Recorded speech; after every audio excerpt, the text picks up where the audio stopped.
Allô tout le monde, c'est Michel. Aujourd'hui, on analyse une de mes photos les plus récentes et comment je suis passée de ça à ça.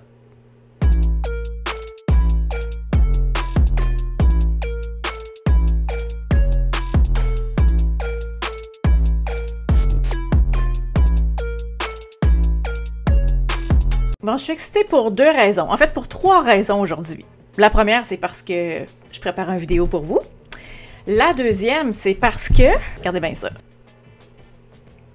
Je m'en vais manger une crème glacée ce soir. Moi qui mange de la crème glacée dans ma vie, nécessairement, ça veut dire que je suis heureuse. Et troisième chose, on analyse aujourd'hui une photo de mon athlète préféré de tous les temps, c'est-à-dire mon filleul, Samuel Proulx, le plus beau petit garçon de 4 ans et demi du monde entier. Et moi-même, étant une fille active qui aime faire du sport, je suis vraiment contente de voir que mon filleul commence à en faire lui aussi. Regardez cette belle photo-là ici. Pour vous mettre en contexte, c'était en fin de journée, il était vers 6 heures et à ce temps-ci de l'année, le soleil est encore haut dans le ciel et là, il n'y avait pas de nuages. Vous voyez l'ombre ici, c'est vraiment une ombre très dure. Donc, c'est une lumière dure et c'est, le cas de le dire, c'est dur à prendre en photo parce que ça fait vraiment des ombres très tranchées et les hautes lumières sont souvent très blanches. Alors, c'est un défi, mais ça a des avantages aussi.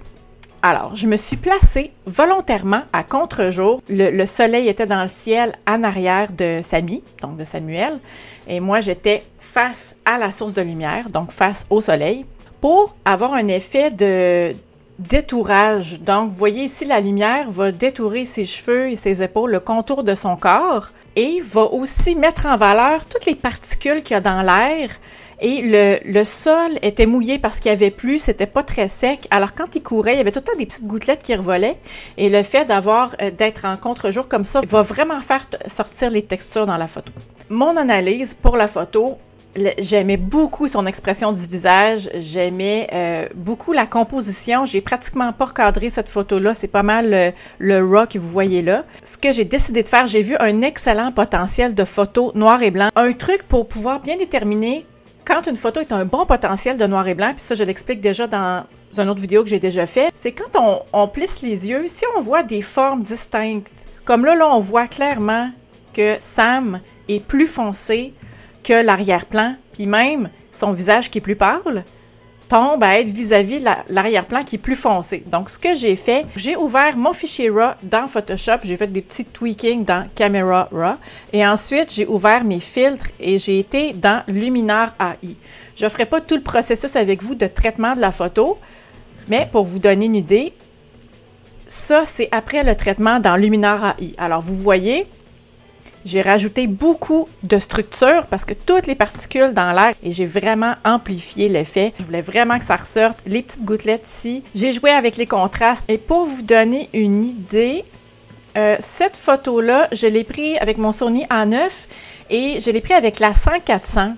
Puis ma 100-400, j'ai pas autant d'occasions que j'aimerais l'utiliser parce que je fais beaucoup de photographies à l'intérieur, puis l'ouverture est vraiment petite pour faire la photographie à l'intérieur. J'ai une ouverture variable de f4.5 à f5.6. J'aime tellement le piqué et le fini de cet objectif-là, l'effet de compression des plans. C'est vraiment merveilleux.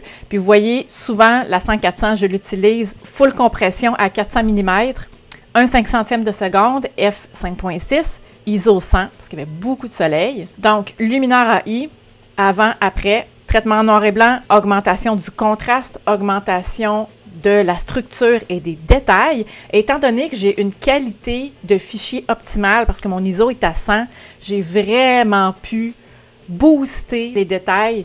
Puis j'ai gardé une qualité de photo merveilleuse. Viens-tu faire un tour, Henri? Tu veux monter en haut? Wow! Ensuite, j'ai procédé à un petit nettoyage. J'aime faire ça pour enlever les éléments distrayants. Là, vous allez me dire, ouais, Michel, il n'y a pas vraiment d'éléments distrayants dans la photo. Pas beaucoup, c'est vrai, mais j'aime vraiment ça, avoir une photo clean, ultra clean. Et regardez, j'ai simplement pris l'outil Efface et vous voyez, j'ai enlevé, c'est surtout sur le sol. Il y avait plusieurs comme spots noirs, vous voyez par terre ici. Puis j'ai décidé que moi, ça ne me servait pas dans ma photo. J'ai décidé d'enlever ça. Ça va? J'aurais pu le faire aussi dans Luminaire AI, c'est parce que j'ai décidé de le faire une fois que le traitement était terminé. Même chose pour l'effet de haute lumière. Ici, les petites particules dans l'air, je voulais les amplifier encore plus une fois que le traitement était terminé. Alors, j'ai été chercher l'outil courbe, qu'on peut faire aussi dans Luminaire AI. Et vous voyez ce que ça fait? Ça va vraiment aller chercher seulement que les hautes lumières. Et j'ai augmenté juste la zone des hautes lumières pour que ça aille chercher vraiment juste les petites particules qui étaient très claires. Alors, si on regarde à nouveau avant, après, c'est le résultat final. Si vous avez des questions, des commentaires ou des paris sur la sorte de crème glacée que je vais manger ce soir, vous pouvez mettre ça juste en dessous. Merci beaucoup d'avoir été là, puis on se dit à la semaine prochaine. Pour une autre vidéo. Bye!